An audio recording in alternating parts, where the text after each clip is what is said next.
Have you ever met someone who seems completely self-contained, emotionally distant, and almost allergic to vulnerability? Someone who pulls away the moment a relationship starts getting real. There is a good chance you are dealing with a dismissive avoidant attachment style, and today we are going to unpack exactly why people with this style consistently choose their own comfort over deep emotional connection.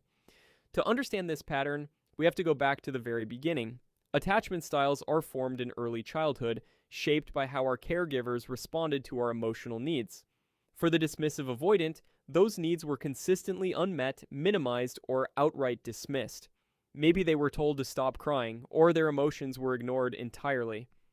Over time, the child learned a painful but powerful lesson that reaching out to others for comfort was not safe, not reliable, and ultimately not worth the risk.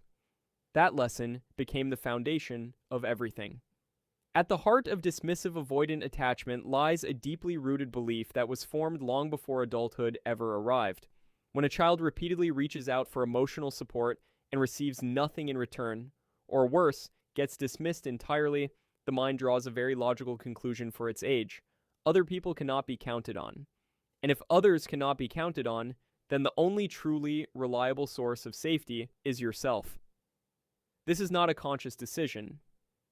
It is a survival strategy that gets quietly written into the nervous system over years of emotional experiences that taught the child that needing someone was a vulnerability, not a strength.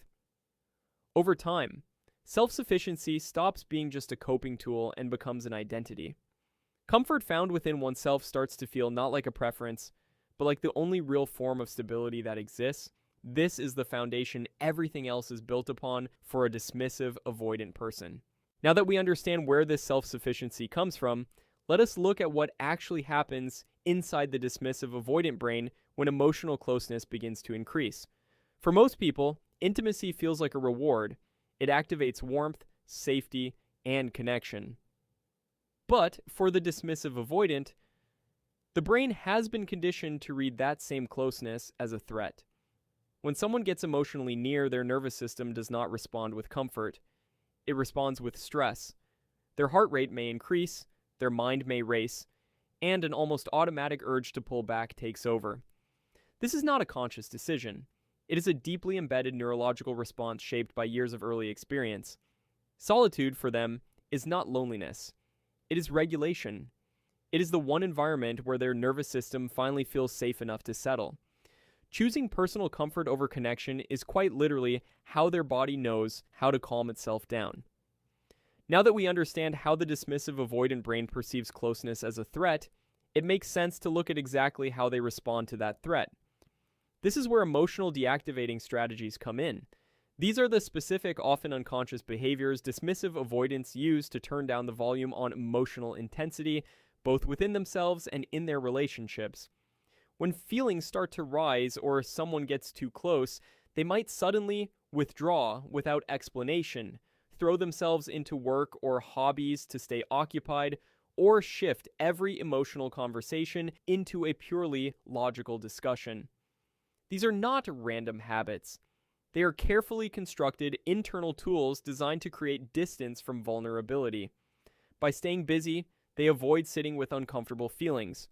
By focusing on logic, they sidestep the messiness of emotion entirely. By withdrawing, they physically and emotionally remove themselves from situations that feel overwhelming. Each of these strategies serves one core purpose: to protect them from the emotional exposure they were taught very early on was simply not safe. Now, one of the most common misconceptions about dismissive avoidance is that they simply do not care. From the outside, their emotional distance can look like coldness, arrogance, or even cruelty, but that surface-level reading misses something deeply important.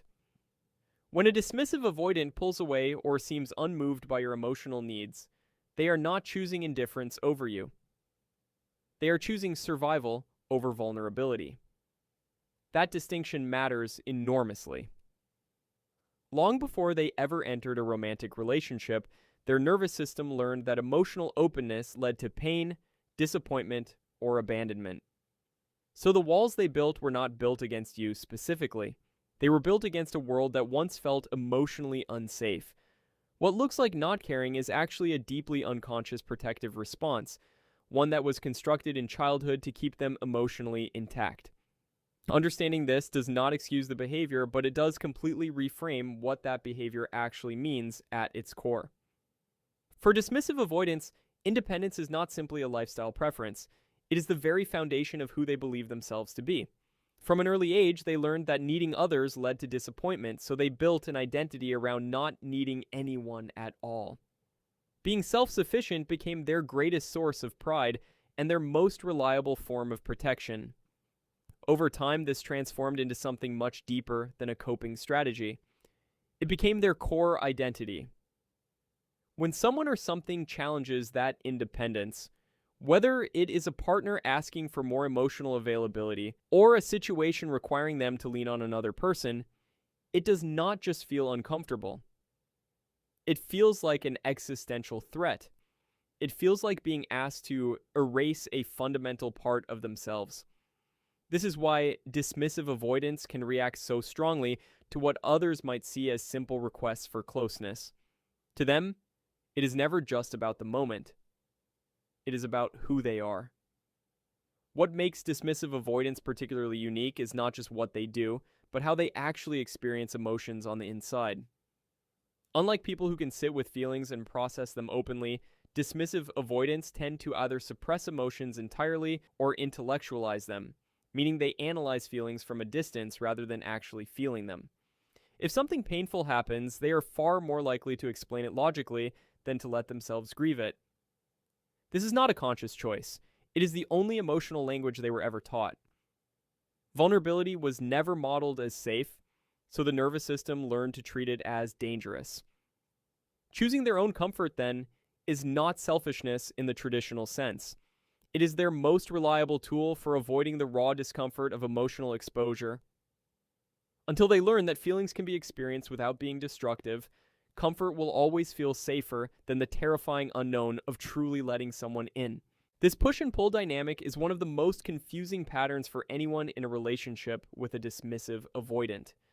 On the surface, things can feel genuinely warm and connected. They laugh with you, enjoy your company, and seem present. But the moment emotional depth enters the picture, something shifts almost immediately. The moment you express a need, ask for more vulnerability, or signal emotional dependency, they instinctively pull back. It is not a conscious decision they sit down and think through. It is an automatic response, like a circuit breaker, tripping the moment the emotional current gets too strong. Their nervous system registers that depth as danger, and retreating to their personal comfort zone becomes the only way to restore a sense of control. So, the cycle repeats. They come close enough to enjoy connection, but never close enough to feel consumed by it, leaving their partners perpetually confused about where they actually stand. Here's something that often gets overlooked when people talk about dismissive avoidance. Beneath all that self-sufficiency and emotional distance, many of them are quietly carrying a deep longing for real connection. There is a part of them that genuinely wants to be loved, to feel close to someone, to let their guard down and just be held without fear. That desire is real and it is human. But the moment that longing starts to surface, something else kicks in almost immediately. The fear of being hurt, the fear of rejection, the fear of being completely consumed by another person's needs takes over and drowns out everything else. It is not that they do not want love. It is that wanting love feels genuinely dangerous to them. So comfort becomes the only option that feels survivable. This internal conflict is exhausting, even if no one around them ever sees it happening beneath the surface. Building on that internal conflict, there is another layer worth examining closely. Dismissive avoidants often unconsciously gravitate toward partners or situations that quietly confirm what they already believe deep down, that other people are unreliable, too emotionally demanding, or simply not worth depending on. This is not a deliberate or conscious choice. It operates beneath the surface, driven by the same early programming that shaped their entire attachment style. When they attract or select partners who are emotionally intense, overly dependent, or inconsistent, it feels like evidence that their self-protective instincts were right all along. Every moment of neediness from a partner becomes a justification to retreat further into personal comfort. Every disappointment reinforces the belief that closeness leads to burden rather than belonging. Over time, this pattern creates a self-fulfilling cycle where emotional unavailability is continuously fed by the very dynamics they unconsciously help create, making it increasingly difficult to imagine that a different kind of relationship could ever truly exist for them. Adding another layer to this pattern is the world we live in. Society constantly celebrates self-sufficiency, emotional toughness, and independence as the highest forms of personal strength. Phrases like, "I don't need anyone," "never let them see you sweat," or "depend on yourself first," are treated as wisdom rather than warning signs. For the dismissive avoidant, these cultural messages feel like external confirmation that the way they operate is not just acceptable, but admirable. It becomes incredibly difficult to question a pattern when everything around you applauds it. Their emotional distance gets reframed as maturity. Their detachment gets labeled as confidence. Their inability to lean on others gets celebrated as resilience. This cultural reinforcement creates a powerful blind spot, because when your wound looks like a virtue, there is very little motivation to examine it. The dismissive avoidant is not just protecting themselves internally, they are being told by the world that they should. When someone pushes a dismissive avoidant hard for emotional availability, the result is almost always the opposite of what they hoped for. Rather than opening up, the dismissive avoidant shuts down even more completely, pulling further inward and becoming increasingly unreachable. This is not stubbornness or manipulation. It is a deeply wired fear response being triggered at full force. The pressure itself becomes the threat. To a dismissive avoidant, being pushed to meet someone else's emotional needs feels like a direct assault on their autonomy, the one thing they have always depended on to feel safe. When that autonomy feels threatened, their nervous system goes into full protection mode. The walls do not just go up, they get reinforced.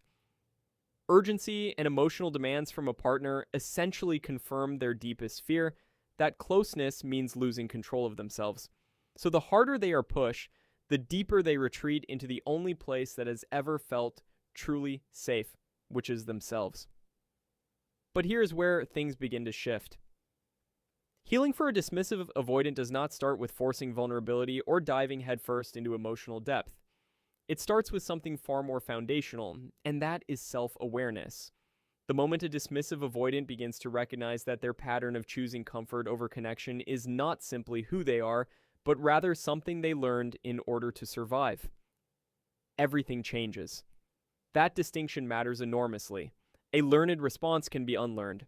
A survival strategy developed in childhood does not have to govern adult relationships forever. It is not a permanent personality trait carved into stone. With the right therapeutic support, a willingness to sit with discomfort, and genuine curiosity about their own emotional world, dismissive avoidance can gradually build what was never developed early on, which is a tolerance for emotional intimacy. It is a slow process, but it is absolutely possible. And it begins with simply seeing the pattern for what it truly is. If you love someone with a dismissive avoidant attachment style, one of the most important things you can internalize is this: their withdrawal is not about you. When they pull away, go quiet, or seem emotionally unreachable, it is not a verdict on your worth or your lovability. It is their nervous system doing exactly what it learned to do long before you ever entered the picture. Trying to close the distance through emotional pressure, ultimatums, or persistent pursuit will almost always backfire, pushing them further into their comfort zone rather than drawing them closer to you. What tends to create genuine movement is a combination of patience, consistency, and secure boundaries. Not boundaries as punishment, but boundaries as a demonstration that you respect both yourself and them. When a dismissive avoidant feels safe rather than cornered, when they sense that connection comes without the threat of losing themselves, that is when real intimacy quietly begins to grow. At the heart of everything we have explored today is one simple truth. Dismissive avoidants do not choose comfort over connection because they are broken or incapable of love. They choose it because at some point in their lives, that comfort was the only thing they could genuinely count on. When the people who were supposed to be safe became sources of pain or disappointment, Turning inward was not weakness, it was survival. But survival strategies do not have to become permanent identities. Real change does not come through pressure, ultimatums, or forcing someone to open before they are ready. It comes through consistent safety, through patient presence, and through the slow and compassionate work of showing the nervous system that closeness no longer has to mean danger. For the dismissive avoidant, healing is possible. It simply requires time, self-compassion, and a willingness to gently redefine what intimacy can truly feel like.